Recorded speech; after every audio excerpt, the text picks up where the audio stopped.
N1 podcast s Suzano Lovec. Spoštovane gledalke in gledalci, poletje je tu, dopust, tabori za otroke, še več hoje v gore, še več na morju. O soncu, preventivi, kožnem raku bomo danes govorili. In ne vemo vsega, ker podatki kažejo, da se ne ščitimo dovolj pred soncem, da se ne pregledujemo dovolj in da ne vemo dovolj o svojih znamenjih na koži. Zato sta danes z mano Laura Đorđević-Beteto, specialistka dermatovenerologije z Dermatovenerološke klinike v Ljubljani. Dober dan. Pozdravljena. In Simona Uršič, specialistka higiene in javnega zdravja z Nacionalnega inštituta za javno zdravje, vodja preventivnega programa Varno sonce. Dober dan. Pozdravljeni. Torej, o nevarnostih izpostavljanja soncu. Zdi se nam, kot da smo vse že povedali 1000-krat, kot da ste vse že povedali 1000-krat. Ampak še vedno ostajajo stvari, kako ne rečem, neuresničene. Ne? Še vedno se premalo ščitimo. Kaj je tisto, kar bi morali res si vedeti, tisti ABC? Sonce je škodljivo. Zakaj? Sonce je škodljivo zaradi tega, ker pretirana izpostavljenost soncu pušča posledice predvsem na koži in na očeh. In sicer tako akutne, kot predvsem to, kar se najbolj bojimo, zaradi tega, ker najbolj sveščamo, tiste kasne posledice. Tako v obliki fotostaranja, kot tudi v obliki rakavih obolenj. To je tisto, kar bi se morali vsi zavedati. In tudi drugo, da lahko pravzaprav te škodljive učinke preprečimo s pravzaprav zelo enostavnimi ukrepi. Tu ni potrebno nekaj zelo posebnega. Upoštevati uro dneva, ko je sonce najbolj močno in se takrat, ko pač imamo take opravke, da moramo ven na sonce tudi primerno zaščititi z pokrivalom, oblačili, sončnimi očali in pa tiste dele telesa, ki jih ne moremo zaščititi drugače, tam pač uporabimo pripravke za zaščito pred soncem. In to so SPF nad 30, a ne? Se priporoča? Ja.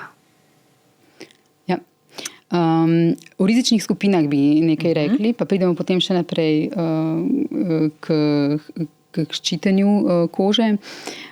Torej, rizične skupine, tisti, ki so najbolj dovzetni za to, da bodo dobili mogoče raka v svojem življenju, so ljudje, ki so bolj svetlopolt, svetlovki, torej s fototip 1 ali tudi seveda fototip 2.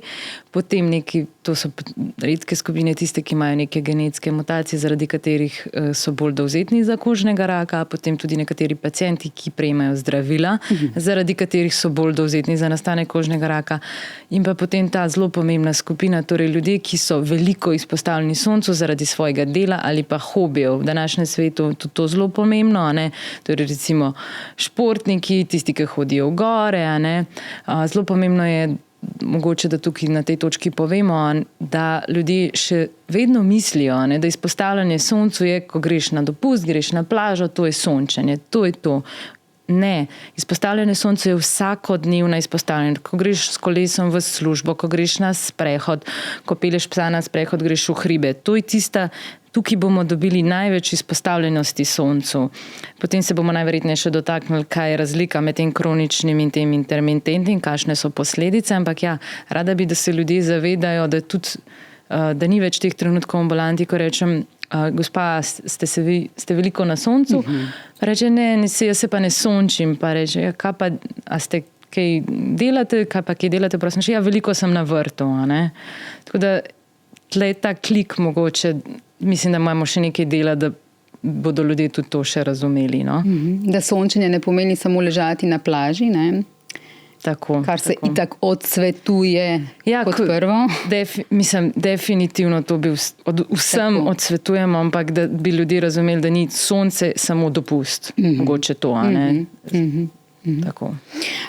Rizična skupina so tudi ljudje, ki so bili opečeni v otroštvu. Ja, tu sem pač pozabila, bo je definitivno zelo najpomembnejše je ščitenje kože v otroški dobi in adolescenci, ker zdaj imamo jasne podatke, da je izpostavljenost kože zlasti pa opekline z mehuri, hude opekline so tiste, ki močno povečajo dejavnost tveganja za kožnega raka, zlasti za melanom, torej za to najnevarnejšo obliko kožnega raka. Torej je res ključno, tukaj v prvem mestu so seveda starši, da svoje otroke v teh letih zaščitijo in v prvi vrsti so te fizikalni ukrepi, torej kot je že rekla kolegica, izogibanje soncu, iskanje sence, pokrivala, očala, oblačila z dolgimi rokavi in šele na zadnjem mestu, potem, ko nimamo več druge možnosti za tiste predele kože, ki jih ne moremo drugače zaščititi, potem sončne kreme. Tukaj je zelo pomembno, da to poudarimo, da kreme niso tista be-all, end-all, ampak so samo dodatek in da niso izgovor, zdaj sem se namazal in grem lahko cel dan na sonce, kolesariti, igrati odbojko, saj sem se namazal, kot izgovor. Ne, še vedno je treba tudi najprej v prvi vrsti tiste druge ukrepe upoštevati. To so se prej pogovarjali, preden smo prišli snemati, da je v bistvu to tisto, s čimer imate največ težav, da ljudje razumejo, kot namazali se bomo in to je potem to. Zelo poudarjate, da je izogibanje soncu, senca, ščitanje z oblekami, vse to mora biti pred. Zelo poudarjamo to. Nacionalni inštitut za javno zdravje osveščamo splošno javnost in pa posebej še tiste najmlajše, najbolj ranljive, ko ste tudi prej omenili, otroke in mladostnike v okviru programa Varno soncem. In ravno skušamo graditi na tem, da se najprej spremeni recimo urnik aktivnosti, da v tistih urah okoli sončnega poldneva, ki je pač poleti ob 13. zaradi premika ure, v tistih urah, okoliko je sonce najmočnejše, poskušamo opraviti dejavnosti, ki jih opravljamo noter, recimo v notranjih prostorih, ali pa da si poiščemo resnično ustrezno senco. Pa mogoče, da ne pozabim potem, že tukaj povem, vsaka senca tudi ni senca. Če smo mi pod dežnikom na sredi peščene plaže, kjer ni nikjer nič, se moramo zavedati, da je ogromno odboja okrog. Tako da v bistvu najboljšo senco nam daje zgradba. Tako da dajmo spremljati UV indeks in kadar je res visok v urah okoli poldneva, pojdimo v zgradbo. Če pa smo recimo zunaj v senci in so te nevarnosti, pa ne glede na to, vseeno uporabljamo še tisto osebno zaščito, to, kar smo pa že tudi prej obe omenili, pokrivala in pa oblačila. Ravno pri oblačilih, in to že od otroških let naprej, pravzaprav vidimo, da gre zadeva najbolj počasi. Mogoče so se zdaj uvedle te kopalne obleke, majčke za otroke z rokavi in pa tudi hlačke z hlačnicami do kolen, ampak žal spet, tako kot je prej kolegica omenila, samo za takrat, ko smo pri morju. Medtem ko pa v vrtec in popoldne pa hodijo deklice z oblekcami brez rokavov ali celo samo s trakci. Po močnem soncu. In ne moramo računati, da bomo to reševali za kremo. Tako da bi rekli, prva točka je primerna oblačila in tako glede tkanine, da je gosto tkana, pa vseeno lahka, da se bomo prijetno noter počutili bolj ohlapna. Pa tudi kroj. Se pravi, da je do vratu kolikor toliko zaprto in da je tudi recimo zgornji del toliko dolg, da ko se priklonimo, da je križ pokrit. Otroci se zelo radi igrajo ali gledajo rože ali žuželke ali v peskovniku in takrat imamo potem verjetno, vidite veliko tega, te opečene trikotnike nad zadnjo platjo. To moramo poskrbeti, da zaščitimo. Ali pa ravno včeraj, ko sem delala dermatoonkološko ambulanto, je prišla gospa na kontrolo, seveda po melanomu in je imela na nartih, na stopalih je bila totalno opečena, ker je povedala, da se je sprehajala s psom v teva sandalih, da drugače se je zaščitila, ampak da ta del je pa pozabila. To je ta en del izmed tistih delov telesa, ki so največkrat pozabljeni, torej narti, potem zadnji del vratu, ušesa, tudi mogoče dekolte se mi zdi pri ženskah na plaži, če so v bikinih, jih veliko vidim, da jih tukaj opeče. Ali pa ravno na delih, kjer je rob oblačil, torej ob robovih hlač. Ravno zadnjo noč je moj partner prišel iz kolesarjenja in se je namazal, ampak neustrezno, ker je imel ravno ob robu hlač, je bil pa čist rdeč. Tako da to so tisti deli, ki jih velikokrat pozabimo. Ja, se zato tudi opozarjamo, recimo pri otrocih, nekako te kape s ščitniki so se prejele, tudi med odraslimi, ampak pozabljamo na predel vratu. Ja. Zato to pravimo, da pri otrocih legionarski kroj. Ni zaradi česa druga, ampak zato, da zaščitimo tudi vrat in pa recimo ušesa.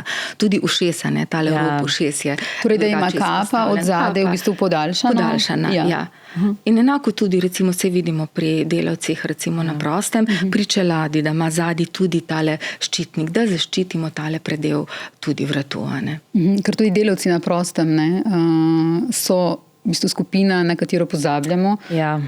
S osveščanjem mogoče ne pride niti do delodajalcev, niti do delavcev toliko, zdi se jim, da to je delo, to ni ležanje na plaži, kot smo prej govorili, in so premalo zaščiteni. In so ena od teh skupin, ampak se pa veliko z njimi ukvarja Klinični inštitut za medicino dela, prometa in športa, tako da upamo, da bodo uspeli prodreti. Je pa res, da velikokrat tudi delavci sami recimo odklonijo zaščito, češ da jim je prevroče. Tako da je dejansko tudi pri njih še veliko dela. Ja, to je ena skupina, ki se mi zdi, da tukaj nas čaka še veliko dela. Vem, da medicina dela in športa se z njimi intenzivno ukvarja, ampak je tukaj tudi mogoče tudi na njih miselnosti teh ljudi, ker tukaj je še vedno velika, tudi sama vidim, da se dela brez majic. To še vedno, tako kot bi rekel, v starih časih. Tudi mogoče veliko teh delavcev je še tudi iz bivših jugoslovanskih republik. Se vemo, tudi moj partner je recimo iz tam in tukaj še vedno ta miselnost zelo doma. Bolj sem rjav, boljše je. Kaj je to? Rjava barva kože je to je zdravo. Torej, če si bled, si nekaj ni v redu s tabo, nisi zdrav. Tudi moja babi zadnjič, če sem prišla na obisk, rekla, kaj si tako bleda, to je kot nekaj nezdravega. Tako da to je mogoče še, ampak to so taka stara prepričanja, bomo še delali na tem, ampak treba je, mislim, da je ključ, da pri mlajših generacijah začnemo in jim tukaj da potem jim to vcepimo in potem bodo počasi to ponotranili in potem se za celo življenje naučijo tega varovalnega obnašanja pred soncem. Je to tudi stvar generacij, Moja generacija je odraščala včasih, to smo se prej pogovarjali, ko je veljalo, bolj si temen, bolj si zdrav, več si bil na soncu, sonce je zdravo. Mnogi od nas smo bili v otroštvu opečeni. Zaradi tega v bistvu so bili te celi dnevi poletja na soncu, plaža in tako naprej. Je to tudi generacijska stvar? Ja, definitivno. Zato, ker veliko, kad mi tudi pacienti mi rečejo, ti, ki hodijo na redne kontrole zaradi kožnega raka, rečejo, se veste, mi, ko smo bili mladi, smo se ful sončili, mi nismo vedeli, da je sonce. Nam so vsi govorili, bolj se sončimo, boljš bo. In to res, to je saj par pacientov na ambulanto to pove. Tako da definitivno, to je generacijski problem. Je generacijski problem. Zdaj tudi žanjemo posledice tega. Tako. Z tem naraščajočim trendom, ko vidimo, kako narašča incidenca kožnega raka in melanoma kože. Bi pa povedala, da imamo velik problem pa v tem, da pravzaprav tudi ta mlajša generacija jemlje zagorelost kot lepo. Mi smo delali leta 2023 anketo med dijaki. Povabili smo vse srednje šole, 3. in 4. letnike. Dobro, potem, ko so bili vsi anketniki pregledani, je bilo ustreznih okrog 2700. In že prvo vprašanje, ko je bilo, nas je pravzaprav kar prestrašilo. 63% se jim je izreklo, da jim je ko smo nanizali različne poti, katera jim je najbolj všeč, so navedli, da jim najbolj všeč porjavela. Smo z namenom, da bi vedeli, da res mislimo isto, napisali še v oklepaju od sonca zagorela, tako da je nedvoumno. 63% je navedlo, da jim je ta najbolj všeč. In potem v bistvu ostalo vprašanja, ko so bila glede odnosa do sonca, tudi do obiskovanja solarjev, so seveda na nek način posledica tega, ker če ti je to všeč, tako da bo očitno potreben ta preboj, da bo spet zaželena in začela veljati za lepo naravn ten. Ne bomo rekli zdaj čisto bel, ker potem bomo spet v stisko spravili druge fototipe kože, ne? Ampak naravn ten. Torej, da velja ne samo za lepo, ampak predvsem za zdravo. Ne? Ja, za lepo in zdravo. Kako ste vi rekli, mnogi mislijo, če ste bolj bledi, če smo bolj bledi, a ne, da je nekaj narobe, da izgledamo zdravo. Ne? In tudi to, kar ste prej rekli, mogoče velikokrat za delavce na prostem, ne? Za ljudi, ki se veliko športajo, že zaradi tega, ker če so bolj polt zagorela, ne? Ljudje mislijo, da je to bolj zdrava koža, v resnici je pa ravno obratno. Ne? To je vsaka zagorelost je poškodba. Je poškodba kože. In tako. Problem je, da naša koža si vse zapomne. Ne? Ljudje se tega velikokrat ne zavedajo. Oni mogoče vidijo samo to, če jih opeče opeklino in potem pozabijo. Ampak to se nabira. Ta nek učinek UV žarkov je akuten, to vidimo v obliki opekline, potem pa so te kronične poškodbe. Torej, ko sončni žarki povzročijo poškodbo našega DNK in to potem lahko povzroča tudi mutacije, ki vodijo v kožnega raka. To je en aspekt, druga pa je seveda potem poškodbe, ki vodijo v fotostaranje. Torej, tudi bilo je več raziskav, ki so gledali, kaj ljudi opazujejo kot staro kožo. In največkrat so bile opisovani kot ti pigmentni madeži, tisto, kar v bistvu postara človeka še bolj kot gube. In to je pa direktna posledica sončnih žarkov. In ravno te osebe, ki so bile veliko v solarijih, to so zlasti nažal pač ženske, večinoma se zdaj pri 40 letih polne teh pigmentnih madežev, seveda tudi že izgubane, ampak izgledajo tudi 20 več let stari, kot so v resnici.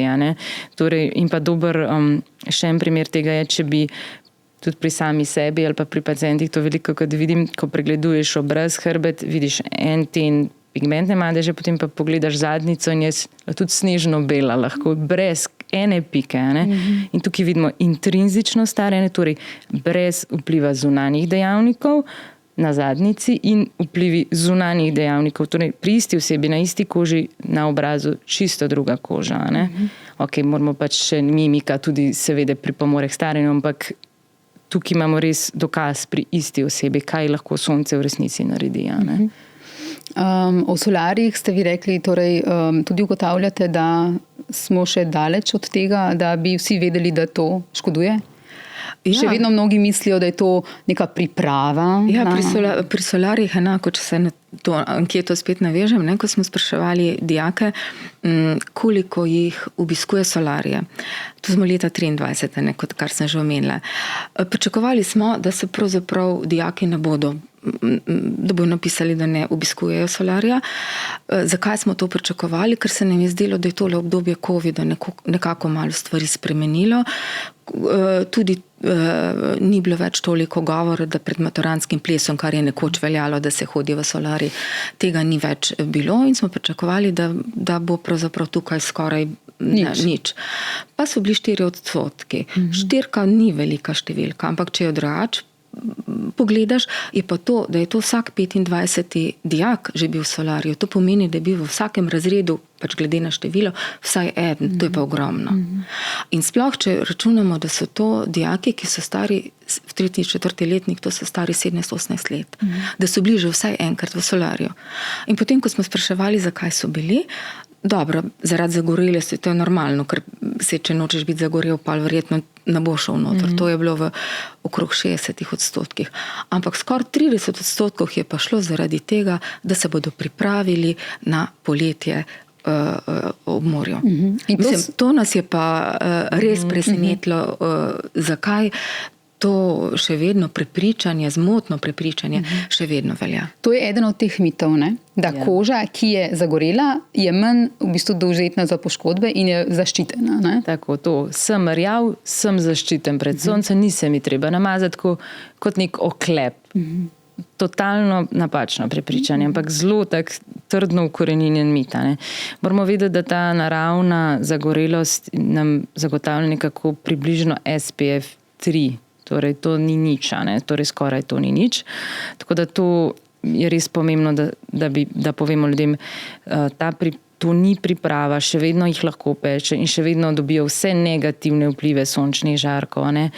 Sploh pa pač solariji, njihovi negativni vplivi so nedvomno dokazani in nekako še vedno sem mnenja, da sploh ne vem, zakaj solariji so še dovoljeni. To mi ni nekako jasno, kot vemo, da v Avstraliji in tudi v nekaterih državah so vsaj za mladostnike prepovedani. Mislim, da bi tudi tukaj mogla zakonodaja malo poseči vsaj za mladostnike. No. Ja, pri nas so solariji zaenkrat še vedno po pravilniku o teh ureditvah za higiensko zdravstvene dejavnosti odsvetovani mlajšim od 18 let in pa še nekaterim skupinam, ki smo jih prej naštevali, da so bolj dovzetne. Je pa res, da imajo skoraj vse sosedne države okrog nas že prepoved solarijev za mlajše od 18 let, kot ste navedla. Eni deli Avstralije celo ne samo za mlajše od 18 let, ampak za vse. Ja. Mislim, da tudi Brazilija za mlajše od vse, skratka, da se zelo gre v to, da je prepoved.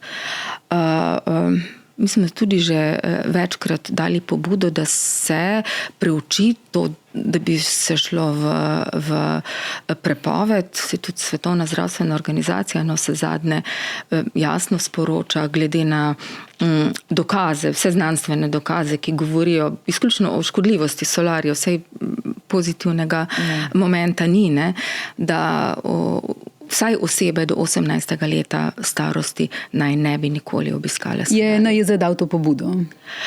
NIJZ je večkrat sprožil to, da se preuči ta možnost. Poleg tega imamo pa mi tudi eno izmed teh osnovnih priporočil za zaščito pred UV, ki jo je ne obiskuj solarija. Ena izmed tistih osnovnih ikon, ki jih imamo, je tudi tale.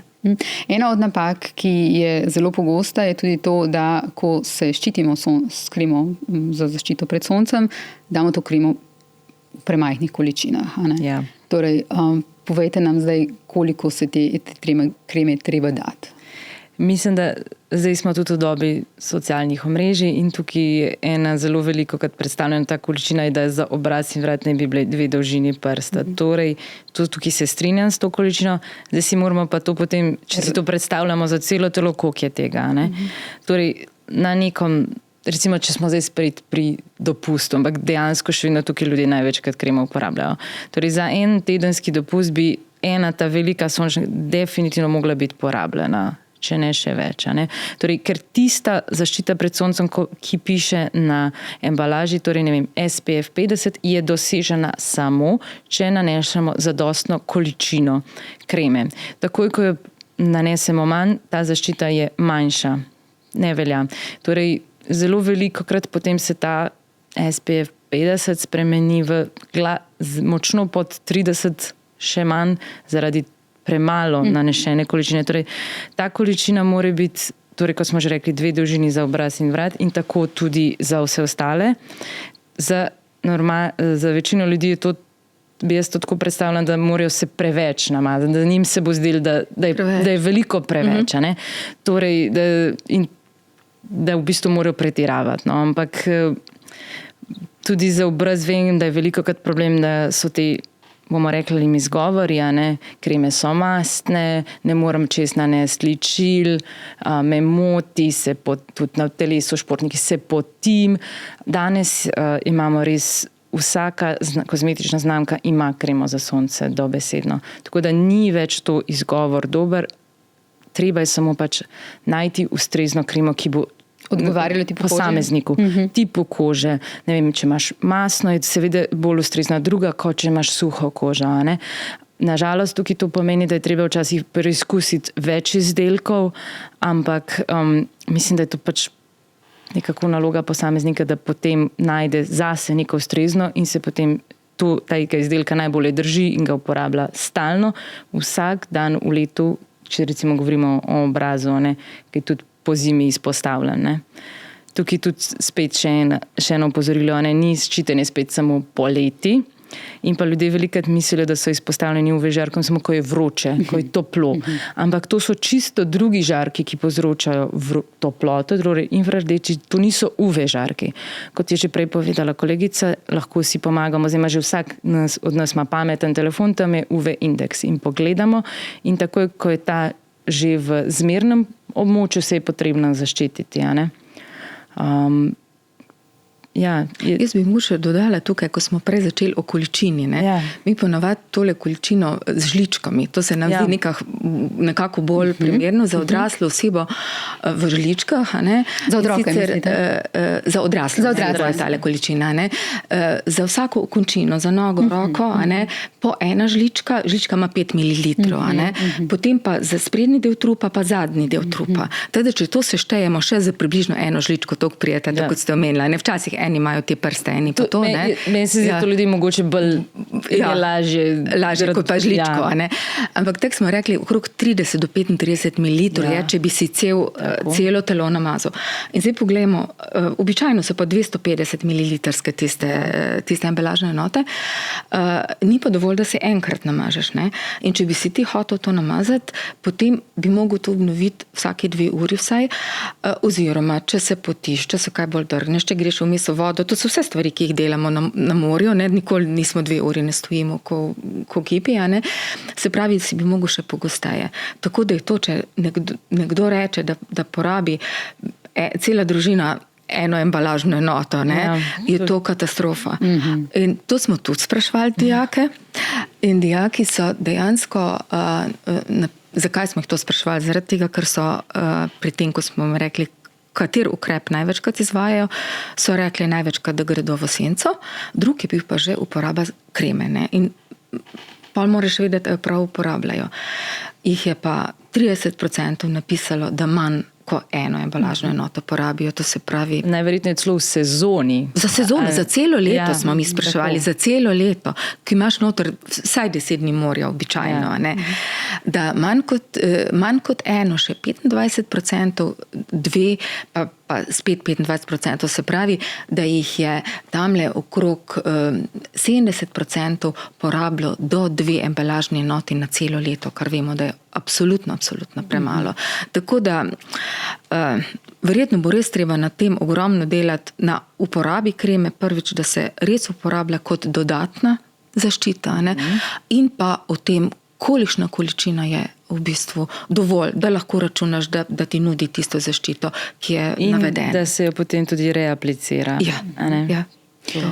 Še ena stvar, ki je pogosto zmotno, napačno interpretiramo, torej naše telo seveda rabi tudi sončne žarke, recimo, da sintetiziramo vitamin D in tako naprej, tudi zaradi drugih stvari, ampak ta količina izpostavljenosti soncu je lahko v bistvu zelo majhna, da dobimo mi dovolj, da tako rečem, sonca. Koliko minut recimo na dan v tem? Ta količina je zelo majhna. Tudi bi mogoče tukaj povedala, da pravzaprav ni vso sončno sevanje, samo UVB spekter in še od tistega samo en del valovnih dolžin vpliva na sintezo vitamina D. Različna strokovna združenja govorijo o minutaži, ki je potrebna, ampak vsa so si pa edina, da to gre v minutah. Zakaj gre v minutah? Zaradi tega, ker je tudi sinteza vitamina D, ki se začne v koži, pa potem seveda nadaljuje naprej še tudi v jetrih in v zaključi v ledvicah. Skratka, v koži se ta proces zaključi takrat in potem nastajajo neaktivni produkti. Tako da je tisto, ko nekdo reče, ja, pa skrbim za vitamin D, pa zato ležim na plaži, to je popolnoma napačno.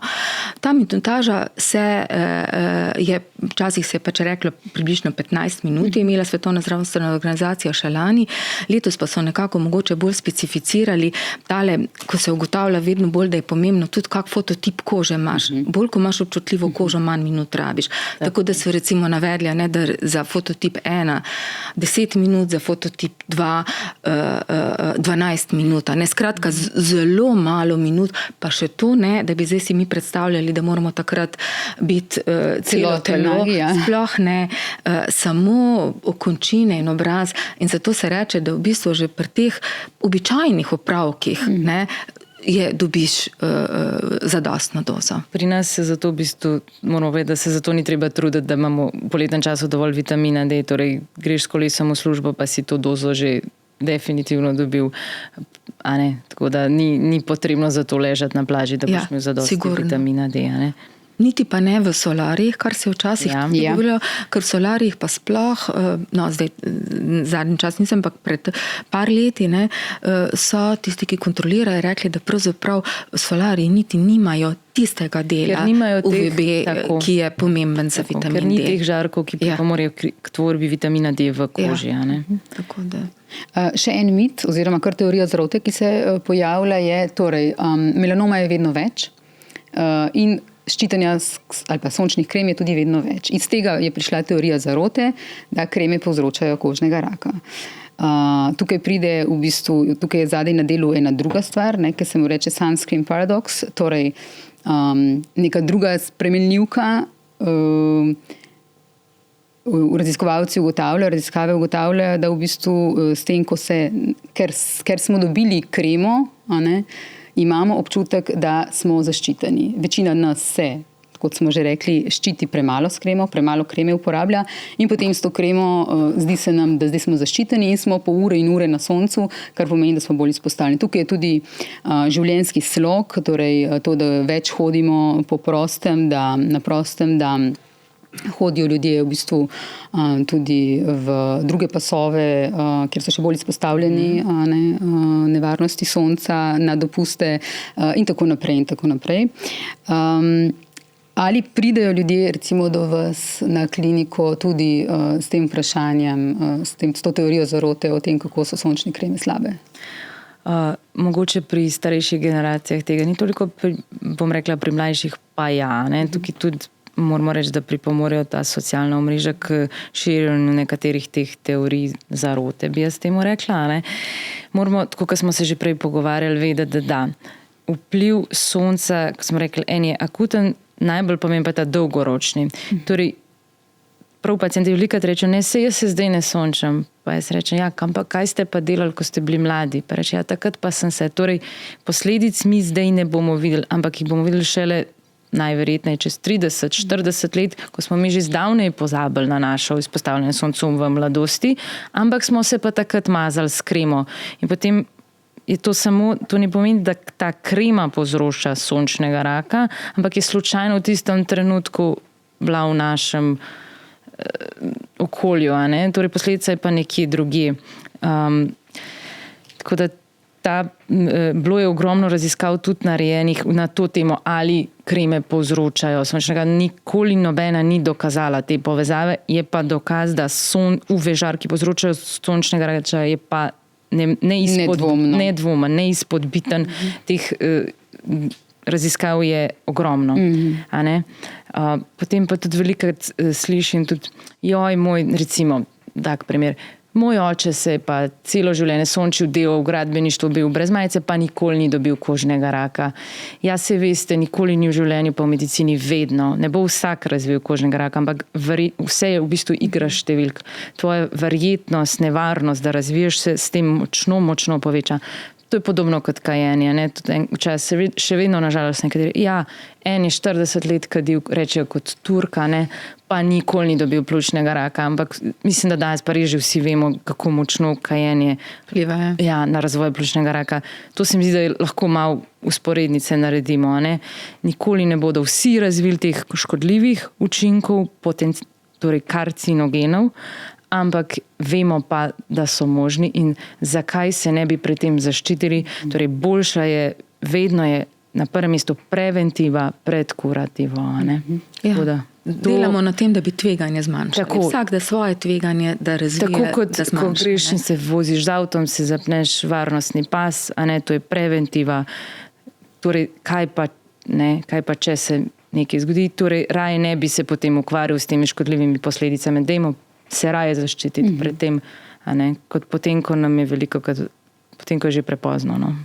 O kremah mogoče samo še to, bi veljalo mogoče razmišljati o tem, da bi mogli biti na nek način subvencionirane, če je to v bistvu priporočljivo, da se vsi mažemo in se moramo mazati. Za marsikoga verjetno z nižjimi dohodki je to tudi recimo drag zalogaj. Ja, to je drag zalogaj. Sem ne bi rada, da zdaj pa gremo spet v to smer, da bomo spet dajali kreme na prvo mesto. Absolutno. To smo večkrat že poudarili. Ja. Tako da recimo res bi bilo potem v smislu teh oblačil, v teh urnikov, vsega tega in nekako doseči, da je to sam kot dodatno. Se pa res te kreme zdaj že recimo pojavljajo in sigurno so bile tudi koristne lani, mislim, da ko so bile te športne igre, ne? Lani so bile olimpijske igre, ne? Ko so delili, pa pri nogometnih tekmah, ko so delili, ne? Sigurno za tako enkratno, tudi če si pozabil ali karkoli, da je dobro. Mislim, da tudi na naših tekih nekaterih že imajo, da dajo tele kreme, ne? Ampak tako generalno pa mislim, jaz bi priporočala bolj, da ustvarjamo senčne površine, kamor se lahko umaknemo, ne? Da se celostno pristopi skratka k tej problematiki. Ne bi se spet fokusirala samo na kreme. Je pa zanimivo ravno, da nekatere države pa tudi imajo prosto dostopne kreme, recimo na Nizozemskem, na plažah so avtomati, kjer sežeš z roko in ti dozira kremo. Pasno. Pač tudi v Avstraliji, mi nismo še tam, to je seveda samo en, kot ste rekla, delček, ampak lahko bi morda ravno, spet smo na plažah, spet smo tam, ampak to je en del, kjer bi mogoče lahko... Kjer pa bi lahko, ja. Lahko mislim, da bi to, pa bi potem ljudje najverjetneje tudi bolj uporabljali, ja, ne? Vse tudi te razne raziskave o tem, ko smo jih mi gledali, ne, glede tega, ko nekako izobražujemo otroke oziroma skušamo jih osveščati, ne, kakšna je učinkovitost, pa se nekako ugotavlja, da v bistvu samo od izobraževanja tudi ni toliko uspeha, da je v bistvu, če ti nekje postaviš neko zasenčeno področje, boš večji učinek naredil, ker se bojo pač tja umaknili. Moraš ljudi nekako prisiliti. Ne? Torej, če tam vidijo zdaj ta avtomat s kremo, se prežge lučka, moram. Bom to če pa pač ni, pa ni, ne. Tako, ali pa senca, ne, tako. Jaz bi v bistvu še navezala še na vas, da tudi ti članki, ki sem jih brala znanstveni o tem tako imenovanem fenomenu Sunskine paradoks, poudarjajo močno to, ne, da smo mogoče zgrešili tudi v tem, na kak način nagovarjamo ljudi, ne, da so prišli do tega, da jim je kot prva izbira krema za zaščito proti soncu in da bi morali tukaj veliko bolj poudariti to, kar ste vi že poudarili danes in vi tudi, torej drugi načini ščitenja, vse kaj je prej, ne, to, da se ne izpostavlja. Tako. Ampak vedno kot dodatno. Ne? Tako. Jaz bi se vprašala sem še eno anekdoto iz mladih let. Jaz sem dolga leta trenirala smučanje, ne, in smo bili res pač izpostavljeni. Vemo, da na snegu se sončni žarki močno odbija in dobiš res veliko dozo. Takrat sem se jaz nekaj ščitila, moji kolegi pa nobeden. Edini, kar se je bil naš trener, ki je bil pač fototip 1 in je tudi potem imel posledice teh močne izpostavitve, no, ampak on se je vedno mazal z tisto old school, bi jaz rekla, kremo, ki je bil potem ves bel in je bil ves bel in potem mi smo se mu vsi smejala, ne, torej to je še vedno bilo tisto, joj, kaj se mažeš, poglej, kakšen si, smo se z njega norca delala, ne, tako da upam, da bomo enkrat, ko bodo te časi mimo, ne, da smo zdaj to mogoče že presegali, ampak ja, še vedno se mi zdi, da je nažalost veliko tega, ali pa, ko se veliko ščitiš, se ti ljudje, se ti smejijo še vedno, no. Zakaj nosiš klobuk, zakaj imaš dolge rokave poleti, a ti ni nič vroče, pač taki komentarji se zelo pogosto pojavljajo, ne. Tako da bi bilo fajn, da končno se ljudje zavedajo, da je to z nekim namenom, pa da nisi ti čuden zdaj, ker se poskušaš zaščititi. Ne? In da je skrb za zdravje v bistvu odgovornost. Ja. In da smo s tem boljši ljudje, ko skrbimo zase in za druge okrog sebe, ko opozarjamo na te stvari. Ja. Kako je pa s tem, kdaj ljudje pridejo, recimo, torej melanoma, ne, vi ste rekli, incidenca pač gre gor. Gre gor in pri melanomu in pri drugih kožnih rakih. In sicer od leta 61 po podatkih, ne veste, da imamo na Onkološkem inštitutu imajo register raka Slovenije, res enega prvih v Evropi, in tam so recimo leta 61 je bilo zabeleženo, mislim, da okrog 30 primerov kožnega melanoma na leto, ne, v letu. pa ostalih kožnih rakov, mislim, da okrog 400, ne, se ni točna številka važna. Če gledamo pa zdaj imamo pa na letni ravni melanoma čez 600 primerov, medtem ko ostalih kožnih rakov pa imamo okrog 4000 in je kožni rak nemelanomski na prvem mestu. Če gledamo oba spola skupaj, če gledamo samo ženske ali če gledamo samo moške.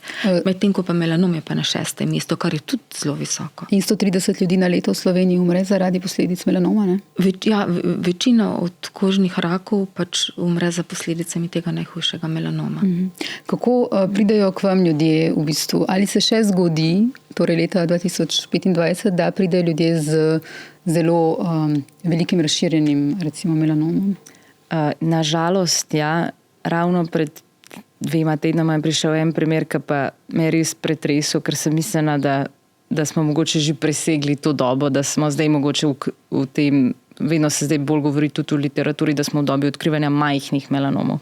Ampak to je bil pa pač gospod, ki je prišel res z spremembo, ki je bila zasegala njegov cel prsni koš na eni strani, to je bil vse melanom. Tako da ja, včasih nas tudi, nažalost, še vedno tudi taki primeri potem pretresejo, tako da ni res, to je res potrebno, da osveščamo še vedno. Včasih mi mislimo, da se zdaj res veliko govori o kožnem raku, ampak očitno še vedno je neka populacija, ki jo ne dosežemo. Tukaj zlasti opažam, da to so bolj starejše osebe, tako da mogoče, ne vem, oni tudi seveda niso tako vključeni v socialne omrežja, internet, bolj te tradicionalni mediji, mogoče tudi na potem njihovih mlajših svojcih, da jim pač pomagajo pri pregledovanju. Vemo, da tudi oni mogoče ne vidijo več tako dobro, ne morejo si pregledati, da to nekako ne ostane, da ne pozabimo na to. Nažalost je kožnega raka res vedno več, kar tudi jaz vidim v naših ambulantah. Teh pacientov je malo morje, vsak dan novi primeri, potem tudi pacienti z velikim številom kožnih rakov. Ta naša ambulanta je zasuta, vsak dan vidimo tudi po več melanomov, to je dnevno. In jaz osebno tudi sodelujem na konzilijih na Onkološkem inštitutu, kjer se pa pač pogovarjamo o teh napredovalih primerih. In ne, to niso samo številke, to je realnost. Melanom lahko ubije lahko ne samo stare ljudi, tudi mlade ljudi, zdrave, ki se počutijo dobro, ampak to je lahko smrtna pač smrt lahko pomeni melanom. Če pustimo, da se razširi, seveda.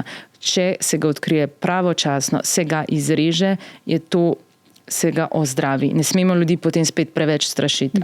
Začetni neinvazivni melanom, izrez, večina primerov se zelo dobro konča, imajo dobro prognozo. Ampak te napredovali primeri, pa je potem prognoza veliko slabša. Čeprav imamo danes zdaj nova zdravila, ki so izboljšala prognozo, ampak dajmo, prosim, delati na tem, da ne bo prišlo do teh napredovalih primerov, ker tem ljudem potem bi prihranili veliko slabih stvari. O pregledovanju dajmo še nekaj povedati. Torej, pred 10 letom nekako ni primerov, torej otroci do 10. leta naj ne bi, ampak že mlajši odrasli pa se je pojavljalo, prej ste mi povedali za enega zelo mladega pacienta. Ja, moramo pač povedati, da dejansko primerov z melanomom pred 10 letom v literaturi je izredno malo in še za teh se dejansko danes dvomi, a so to res bili melanomi. Moramo vedeti, da so to večinoma vsi primeri izpred več let nazaj, ko tudi še vsak vzorec, ki ga mi opredelimo kot suspektan za melanom, se potem izreže in ga patolog pregleda pod mikroskopom in določi, ali je to res melanom. Danes to ni samo histopatološka preiskava, ampak se uporabljajo tudi različne moderne, tudi genetske preiskave, da se določijo mutacije in se potem v nekih mejnih primerih lahko določi, ali res gre za melanom. In večino teh primerov, ki so bili prej opredeljeni kot melanome, jih danes pri otrocih ne bi več jim postavili diagnoze melanoma. Tudi zato lahko to vemo, ker pri teh se večinoma bila prognoza potem dobra.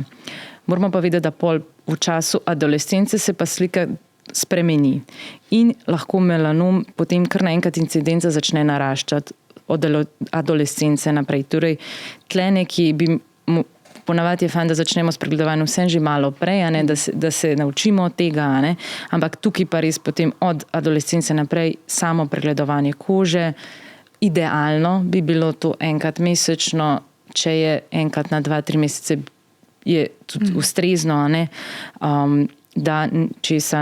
Da vemo, da poznamo svojo kožo, da vemo, kje imamo znamenja, kakšna so, da lahko potem povemo, to znamenje se zdaj pa začelo nekaj novega z njim dogajati. Raste, spreminja barvo, ali pa tukaj na nogi se mi zdaj pojavlja neka pika, ki je prej nikoli nisem opazil, da to vemo. In potem lahko opazujemo in ukrepamo ustrezno, pokažemo osebnemu zdravniku in potem v naslednji vrsti seveda dermatologu. Torej to, da ljudje opazujejo in potem spremljajo in ustrezno ukrepajo. ABCDE?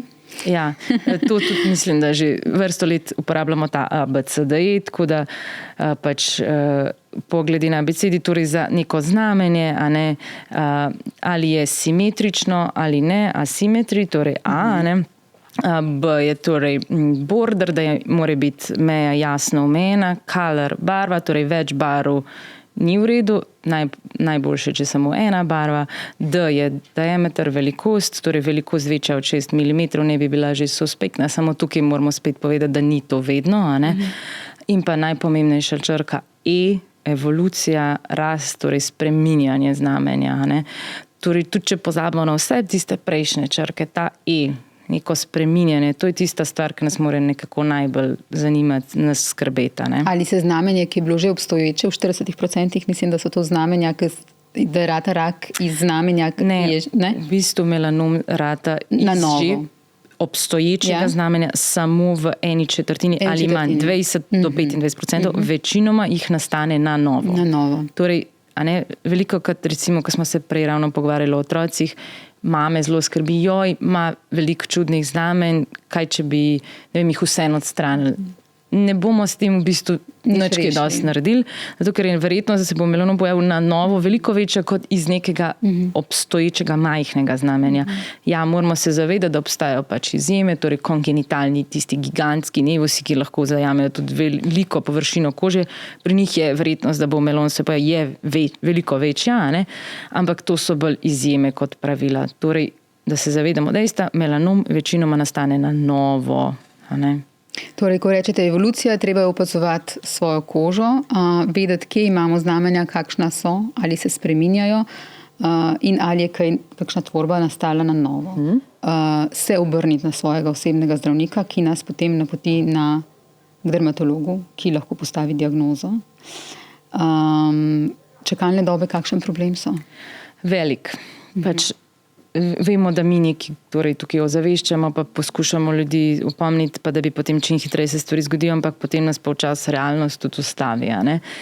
Čakalne dobe v javnem zdravstvenem sistemu, kar se tiče dermatologov, so dolge, predolge. Z teh napotnic za usmerjeno dermato-onkološki pregled je ogromno. Tudi imamo problem, ker moramo še vse paciente, ki so imeli enkrat kožnega raka, slediti in delati kontrole. Tako da enostavno imamo včasih občutek, da ne zmoremo več, da je to nek val, ki nas zasuva.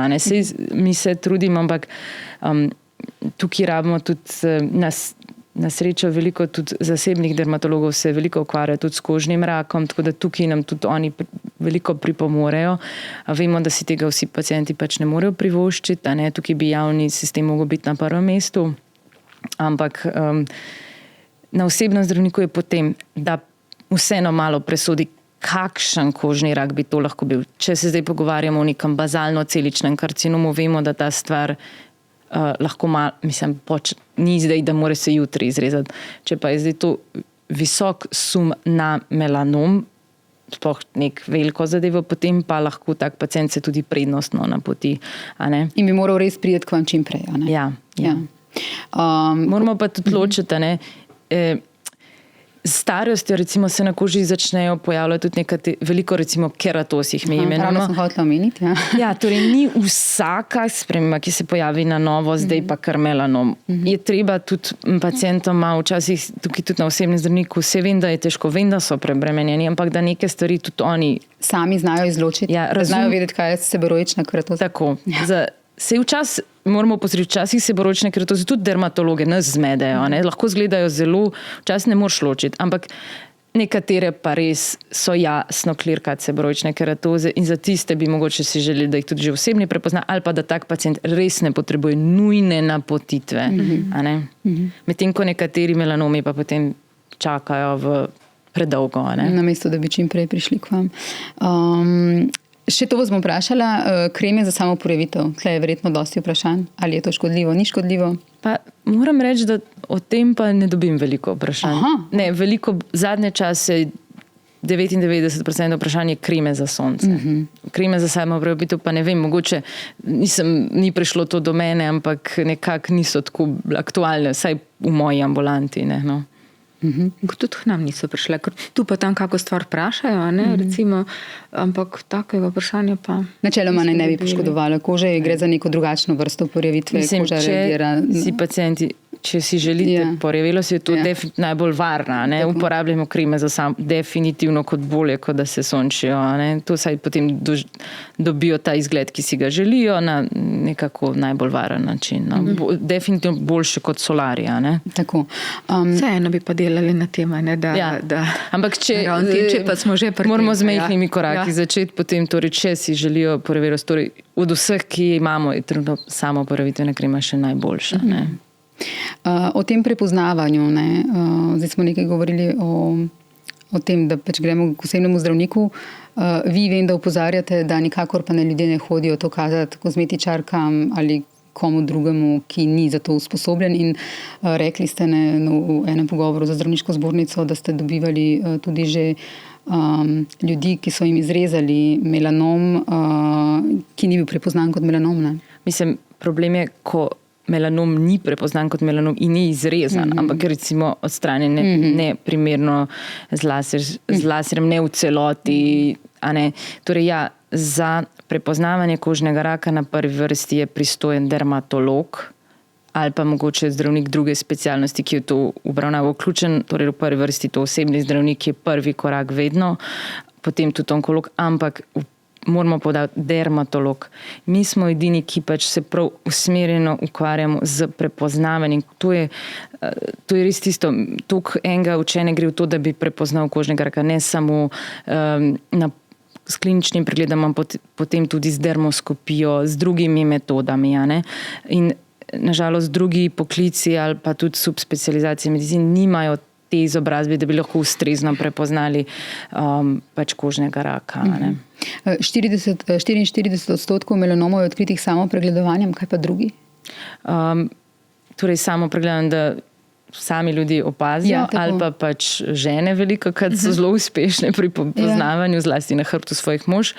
Drugo je pa pač, ne vem, gre pacient k osebnemu zdravniku na preventivni pregled ali pa na medicino dela in športa, mu poslušajo pljuča in vidijo vzadi. To je en aspekt. Ali pa ga upozorijo čas tudi prijatelji, frizerke na lasišču, teh, kako se kožni rak odkrije, zelo veliko različnih poti. Ampak želeli bi si, da pacienti sami živejo, da nekaj ni v redu, da večkrat se zgodi, ne da slučajno, ker je nekdo nekaj opazil zaradi nečesa drugega, da neka velika zadeva tam na hrbtu raste najbrž že več leta. Veliko se dela z otroki, torej pri opozarjanju na nevarnosti sonca, izpostavljenosti soncu, se veliko dela z majhnimi otroki. Sami ste pa opozorili na to raziskavo, ki je pokazala praktično porazne rezultate pri dijakih. Kaj bi bilo treba tukaj narediti? Verjetno je treba njih nagovarjati na povsem drugačen način kot, ne vem, majhne otroke ali pa odlasle. Jaz moram priznati, da delamo z otroci pravzaprav dosti sistematično, s tem, da imamo že od leta 2007, ko je bil pilotno izveden prvič, program Varno soncem, ki ga ponujamo vrtcem, kateri vrtci se pač prijavijo, in pa osnovnim šolam. V osnovnih šolah smo prisotni od leta 2010. Ampak ugotavljamo glede na to, kateri razredi se prijavijo, da v bistvu program lepo tako teče v vrtcih, v osnovnih šolah pa se bolj prijavljajo v nižjih razredih, ga nekako vklopijo noto recimo v popoldansko bivanje, v razredne ure in podobno. V višjih razredih osnovne šole, recimo v zadnji triadi, so tudi vključeni razredi, ampak jih je manj. In ugotavljamo, da pravzaprav so to taka enostavna znanja in se nam tudi včasih zdi, da jih kar naprej ponavljamo. Ampak vidimo, da je v bistvu dejansko to treba kar naprej. Vsako leto je treba te zadeve ponoviti. Tudi dermatologi so eno študijo izvedli, ne vem, ste bila zraven, ampak sem že parkrat slišala, da je bilo poudarjeno, da so primerjali, kakšna je osveščenost ljudi, glede na to, koliko je bilo prejšnjo leto objav. 2 leti so primerjali in je bila zadeva zelo zanimiva, ne? Ja. Da dejansko je to pomembno, da se o tem govori. Ne? In zato smo nekako dobili kar bolj elan, da bomo z tem programom v bistvu probali biti še bolj prodorni in dejansko vključiti priti do tega, da ga bodo deležni otroci v vrtcu vsako leto in tudi učenci vsako leto. Glede na te porazne rezultate, ne, za dijake porazne rezultate, pa smo potem tudi kar naslednjo leto, 23-24, izvedli program Varno soncem v srednjih šolah pilotno. Sodelovali so 4 srednje šole oziroma centri srednjih šol. Letos pa smo povabili prav vse srednje šole v Sloveniji, odzvalo se jih pa 18. Tako da letos tudi program teče, prijavljenih je okrog 40,000 otrok iz vrtcev, tudi okrog 40,000 otrok iz osnovnih šol, to je pač taka okvirna številka, in pa okrog 6,000 dijakov. Kaj pa delamo v tem programu? Najprej povemo teorijo, z raznimi gradivi, ki so nekako otrokom oziroma mladostnikom bliže, malo gledamo, kaj za koga. Predvsem pa spodbujamo, da potem v teh okoljih, vrtčevskem in šolskih, to izvajo v praksi. Ker to se nam zdi, da je v bistvu največji pomen. Da potem recimo vrtec to tudi izvaja. Vrtec spremeni poletni urnik, a ne da hodijo van prej, in da potem opozarjajo, da prinesejo zraven. Ključna je vloga staršev, da otroke opremi z klobučki, z primetnimi oblačili in da potem to tudi uporabljajo pri vsakodnevnih aktivnostih. Medtem ko recimo v osnovni šoli, v nižjih razredih na podoben način, v višjih pa smo videli, da se že zelo obnese tudi to, da sošolce recimo opozarjajo ali pa da recimo tam, kjer so vključeni v zadnji triadi, da tudi mlajše. Ne? V srednji šoli pa prosimo profesorje, da posredujejo gradiva srednješolcem, oni pa tudi sami potem naredijo recimo kak video ali karkoli, da ga posredujejo sošolcem, da se na ta način spodbuja. Prosimo pa dejansko vedno na vseh nivojih celotno kolektiv, da spodbujajo svoje varovance, predvsem pa, da so tudi sami zgled. To se nam zdi zelo pomembno, ne? Da potem tudi nekako cel kolektiv diha s tem. Računamo, da bomo s tem pritegnili tudi recimo še ostale v lokalni skupnosti. Vedno bolj so začeli zdaj prodirati tudi ven, recimo te zaključne prireditve delajo, recimo tek Starši v senci in podobne stvari. Plakate zdaj obešajo tudi v parkih izven šolskega okvira, da tudi vidijo drugi. Meni bi zelo lušen recimo pohod z dežniki, ki opozarja, da se mora ščititi pred soncem. Tic recimo je nekje objavil slikice na temo sonca. Skratka, tako jih spodbujamo, da bi čim bolj se to razširilo, skratka, tudi med ostale. Ja. Zanimivo, zdaj ravno, ko sem se peljala na ta intervju s kolesom, sem videla eno gospo, ki je z dežnikom hodila. To se mi zdi pri nas redko vidiš in sem bila prav vesela. Sem rekla, neki pa se premika. Ker vemo, da tudi tukaj je malo pomembno kulturna zadeva. Ne? V Aziji je seveda čisto drugo. Ne? Tam je bela polt je pač lepa za njih. Ne? Tudi vemo, da to gre preveč v ekstreme in nezdrave. Potem kozmetične prakse, ampak tam vsi se tudi dežniki, rokavice, tako, kolesarske in potem te dolge, to pri njih vsi delajo. Ne? Ampak pri nas pa si še vedno si smešen, ne? Če se hodiš z dežnikom pa sonce si. Ne? Ampak ja.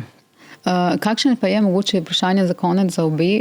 Kakšen bi bil po vajnem mnenju pravilen način nagovarjanja recimo tistih otrok, ki niso več v vrtcu ali v začetku osnovne šole, ampak ki so mlajši odrasli, ki so veliko na družbenih omrežjih, da ne pride do njih teorije zarot, o katerih smo prej govorili, ampak da pride v bistvu do zavesti, da nam sonce lahko škodi, da se moramo samo pregledovati, da pa predtem v bistvu moramo sami skrbeti za to, da se ščitimo in da je, kot smo danes že velikokrat poudarili, zaščita s kremo za sonce šele kot ena od naslednjih izbir dodatna, da se ščitimo v bistvu s tem, da se ne izpostavljamo soncu in da smo ustrezno oblečeni. Kako bi recimo nagovorile to generacijo? Pač vemo, da oni, vem, da je veliko raziskav, ki jih vprašajo, mladostnike, iz kje pa pač se vi o nečem pozanimate, od kje so vaši viri informacij in so pač na prvem mestu definitivno socialna omrežja. Tako da tukaj moramo tudi mi delati na tej platformi. Vemo, da je tudi več zdravstvenih delavcev, ki imajo pač svoje kanale in potem na ta način ozaveščajo. In pač pomembno je, da se mladi zavedajo, da niso vse informacije prave informacije, da pač znanje je moč, ampak da moraš ti imeti prave informacije. Torej, da ne verjame vsemu, kar prebere, vsemu, kar slišijo, če lahko si potem naj se tudi sami informirajo naprej, naj si še kaj dodatno preberijo. Naj zaupajo tistim osebam, ki so kredibilne, pač ne vse na prvo žogo ali pa kar je najbolj bombastično. To ponavadi ne drži glih vode. Tako da torej preverjene osebe, preverjene informacije, pa morda več virov, različnih. Potem nekako se mi zdi, da hitreje ugotoviš, katera stvar pije vodo, pa katera ne. Pa če, ne vem, tako kot vedno, da si tudi pomemben krog ljudi okoli tebe, torej več ljudi, ki pač mi tudi dosežemo s temi našimi informacijami, potem lahko one tudi to naprej prenesejo. Tudi pač torej medvrstniška je, to se mi zdi zelo pomembno tudi pri mladih. Torej, da v bistvu en drugega osveščajo. Tudi, ampak prej moramo jih pa mi doseči s pravimi informacijami. Se mi zdi, da je to pomembno za njih. Jaz bi se s tem vsem strinjala. Pa še vedno bi pa ciljala predvsem na krog družine. Se mi zdi, da če bi dosegli to, da že od malega in vse družine, recimo generacije, bi potem se verjetno zadeva premaknila. Če doma se mama, oče ne ščitita pred soncem, zelo težko je tega otroka potem naprej izobraziti, da je to pravi, če ni bil naučen doma. Tako da moramo voditi zgledom. Okay. Najlepša hvala obima gostjama, da ste prišle in pomagale, tudi še tolikokrat je treba o tem govoriti, da ste pomagale v bistvu razširiti informacije o tem. To je zelo pomembno, kot smo zdaj ugotovili. Hvala lepa. Hvala vam za povabilo. In hvala tudi vam, drage gledalke, dragi gledalci. Naslednji teden smo spet z vami z novo temo.